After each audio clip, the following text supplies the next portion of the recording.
Pemirsa, Anda masih bersama kami di Metro Siang. Indonesia sebagai presidensi KTT G20 mendapat kepercayaan dunia untuk mengambil peran dalam perdamaian Rusia-Ukraina yang berdampak pada krisis energi dan pangan dunia.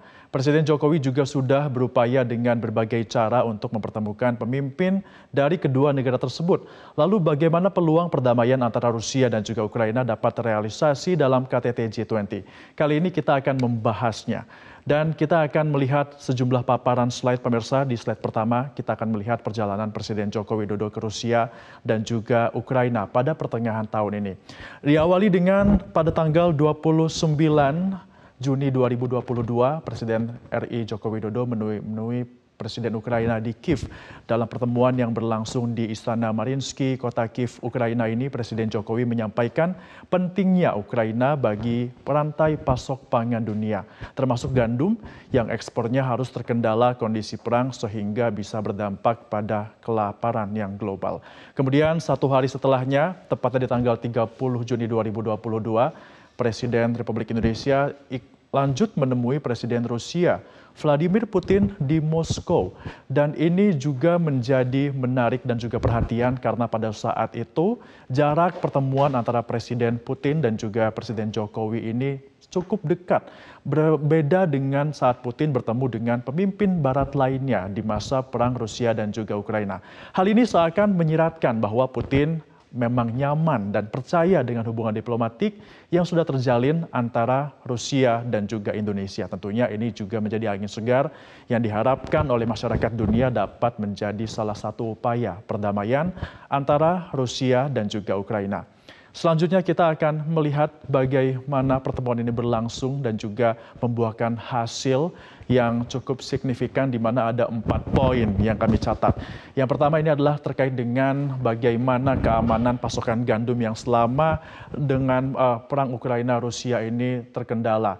Presiden Putin akhirnya setelah bertemu dengan Presiden Joko Widodo menjamin keamanan pasokan gandum dari Ukraina. Dan keesokan harinya kapal pembawa pangan dari Ukraina bisa langsung melintas membawa komoditas menuju ke negara-negara yang membutuhkan pangan tersebut, khususnya untuk gandum yang memang ini cukup banyak didapatkan dari Ukraina. Selain itu kapal ini juga membawa pupuk dan juga diberikan ke sejumlah negara yang memang membutuhkan. Bahkan satu hari setelah pertemuan dari Presiden Jokowi ini langsung berjalan dengan baik dan lancar perjalanan dari ekspor Ukraina ini.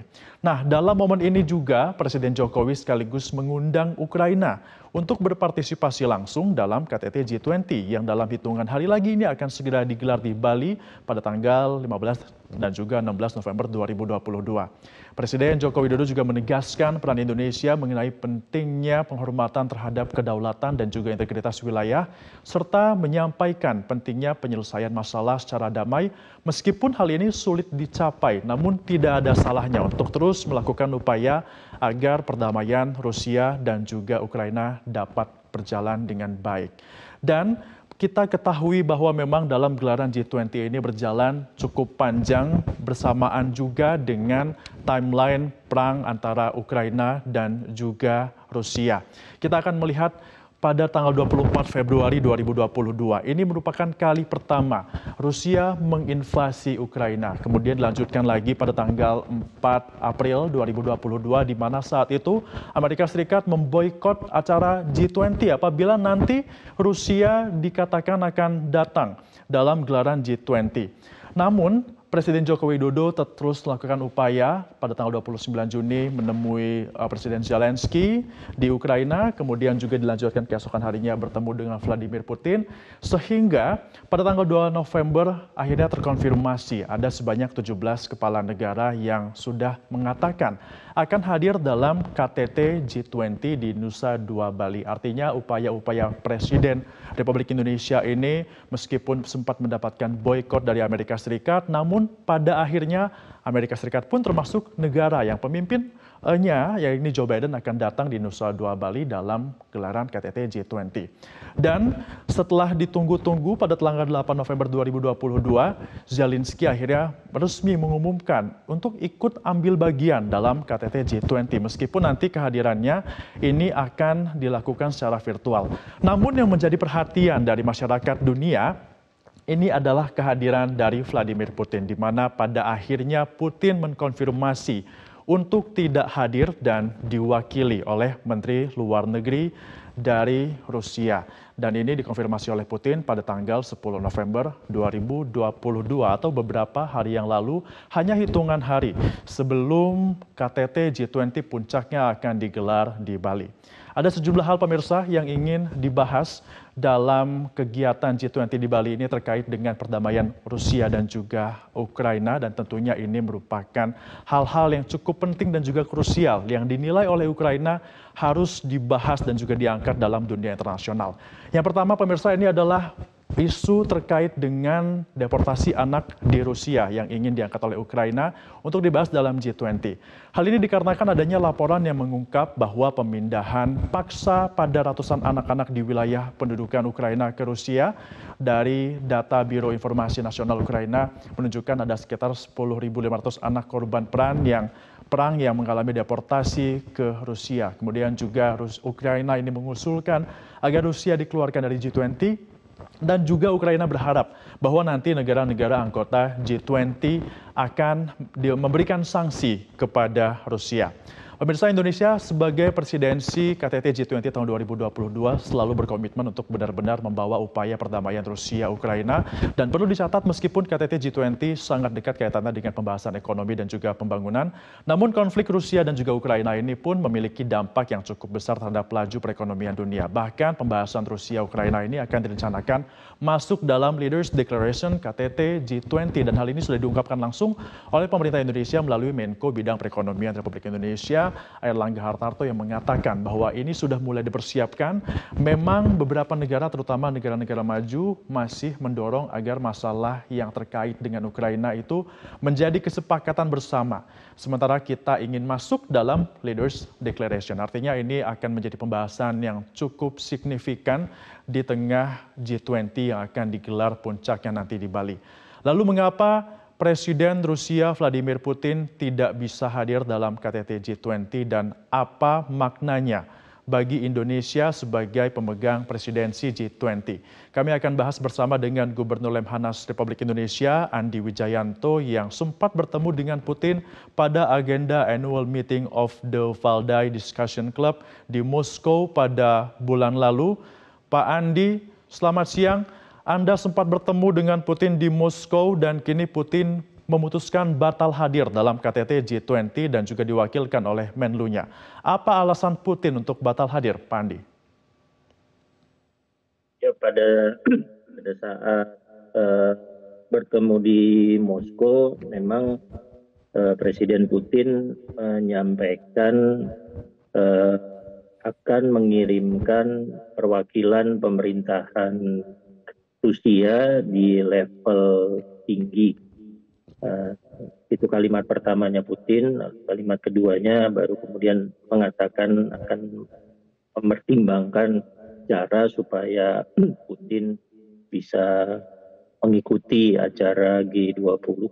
Ya, saat itu dari pesan tersebut ya kemungkinan Putin akan mengirim Perdana Menteri atau Menteri Luar Negeri, tapi kemudian yang dikirimkan adalah Menteri Luar Negeri. Tapi pada pertemuan di akhir Oktober itu indikasinya Rusia akan mengirimkan wakil pemerintahan di level tertinggi, highest level of government, itu yang disampaikan Putin di Moskow.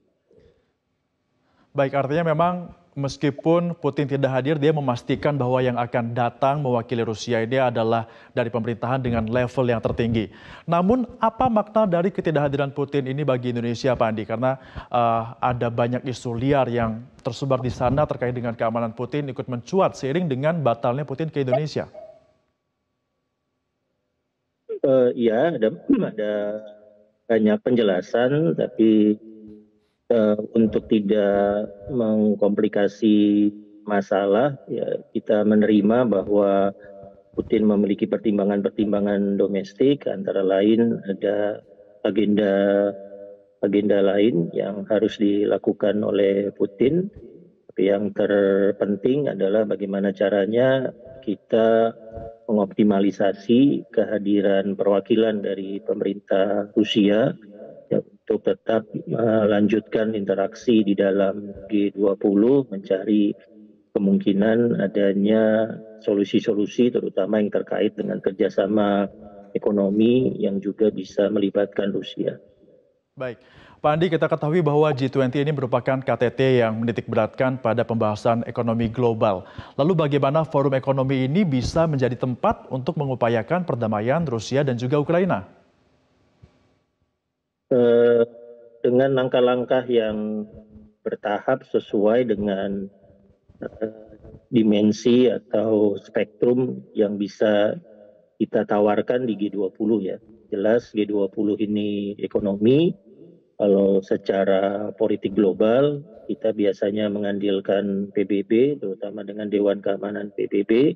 Jadi di G20 ini kita berusaha mengedepankan apa kerjasama teknis fungsional, terutama di bidang ekonomi yang bisa ditawarkan, yang kemudian nantinya akan memperingan kemungkinan dunia menghadapi krisis ekonomi karena adanya gangguan rantai pasok komoditas energi dan yang sudah diinisiasi oleh Pak Jokowi sama Ibu Menteri Luar Negeri adalah Black Sea Green Initiative untuk melanjutkan inisiasi serupa yang dilakukan antara Rusia, Ukraina, Indonesia, Turki, dan PBB di bulan Juni dan bulan Juli tahun ini. Jadi moga-moga dengan inisiatif-inisiatif ekonomi yang sifatnya teknis dan fungsional ini, kita bisa melangkah pelan-pelan secara bertahap untuk nantinya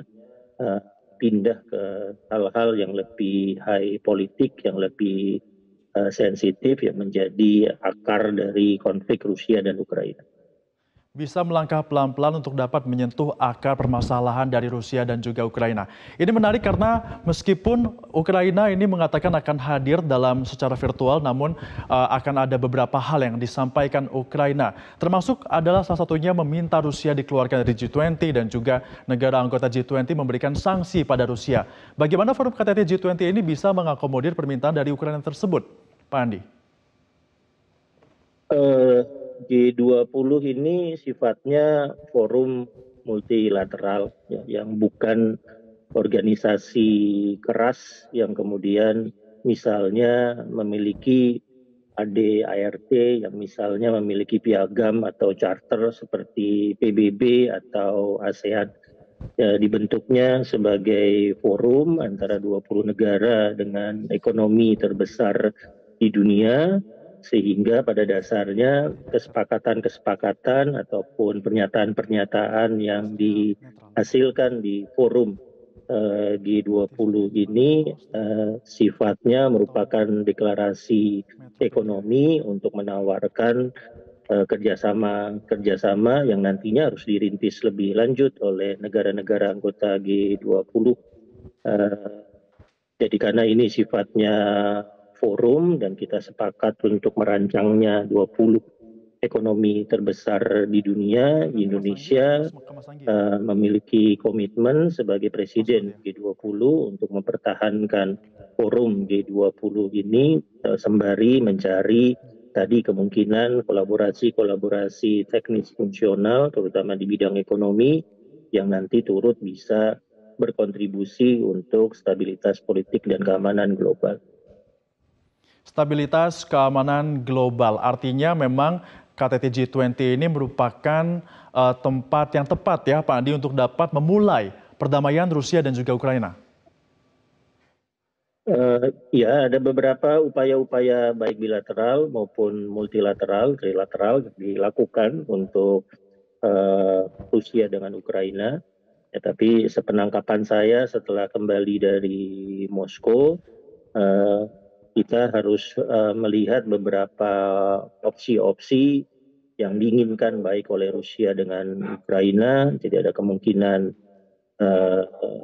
ada semacam teritorial status quo selama beberapa lama, baru kemudian setelah itu settlement yang lebih realistis, terutama yang mengarah kepada gencatan senjata antar kedua negara bisa dilakukan setelah gencatan senjata. Biasanya kita bisa mengusulkan ada koridor kemanusiaan, ada bantuan-bantuan khusus untuk memulihkan ekonomi di wilayah-wilayah terdampak konflik, dan seterusnya. Tapi yang paling penting di G20 ini, kita kembali ke karakter dari kerjasama ekonomi G20 untuk menawarkan hal-hal teknis fungsional di bidang ekonomi, kolaborasi global yang bisa kita dapatkan di jangka pendek untuk mencegah dunia tidak semakin dalam masuk ke krisis karena ada masalah di komoditas energi dan pangan. Baik, bukan hanya Indonesia, tapi juga dunia menunggu bagaimana KTT G20 ini dapat berdampak akan perdamaian Rusia dan juga Ukraina. Terima kasih Pak Andi Wijayanto, Gubernur Lemhanas Republik Indonesia sudah bergabung bersama kami dalam Metro Siang.